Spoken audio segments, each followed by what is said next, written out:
Friend, আজ একটা নতুন ভিডিও এলাম। ভিডিওটা খুব প্যাথেটিক। আগামী গতকাল আমরা গেছিলাম বকখালির ফেজারগঞ্জে টানের উদ্দেশ্যে। তোমরা তো শুনেইছ 26 তারিখে আমাদের এখানে যে ইয়াসের ঝড়ের যে এসেছিল তাতে অনেক সমুদ্র পুকুর, নদী পুকুরের মানুষরা খুব ক্ষয়ক্ষতি হয়েছে, বাঁধ ভেঙে গেছে, অনেক গরু, ছাগল, কুকুর নদীর জলে ভেসে গেছে। তাই তাদের পাশে থাকার কিচ্ছু সামান্য চেষ্টা করেছিলাম। অবভিয়াসলি আমি মেন নই, মেন হলো আমার বন্ধু বাবাই আর আমার খুবই পরিচিত এক দাদা এক দিদি, প্রিয়াঙ্কাদি আর অমলদা। এদের উদ্যোগেই সবাই গিয়েছিলাম। আর আমাদের যত সোশ্যাল মিডিয়ায় যত অ্যানিম্যাল লাভার আছে এরাও আমাদের সাহায্য করেছিল। পুরো প্রপার আমি কারোর নাম জানি না তাই বলতে পারছি না ভিডিওতে, বাট আমাদের হেল্প করেছিল। তারা যদি আজ হেল্প না করতে হয়তো আমরা যেতে পারতাম না বা তাদের সাহায্যের হাত বাড়িয়ে দিতে পারতাম না। বলবো কি, দেখে যা মনে হবে না সেটা বোঝাতে পারবো না। তোমরা সোশ্যাল মিডিয়া দেখেছো, তারপর টিভি নিউজ চ্যানেলে দেখেছো। চলো ভিডিওগুলো গিয়ে দেখা যাক। কিছু কী আর বলবো এই দুদিনে। আজ 7ই জুন আমরা বেরিয়ে পড়লাম ইয়াসের ক্ষতিগ্রস্ত এলাকাগুলির মধ্যে বকখালির ফেজারগঞ্জের উদ্দেশ্যে।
গোটা টিমটা গতকাল আমরা বকখালি এসছি, ফ্রেজানগঞ্জে এসছি।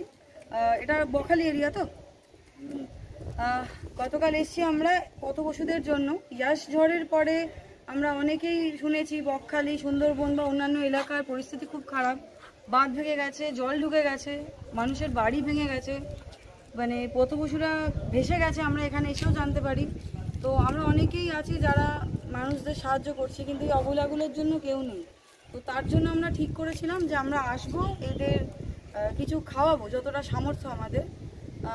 তার জন্য সবার আগে যে আমাদের হেল্প করেছে শালিমার কেমিক্যাল চ্যারিটেবল ট্রাস্ট আর সুলগ্না দিদি, থ্যাংক ইউ সো মাচ। তোমরা সবার আগে আমাদের হেল্প করেছিলে।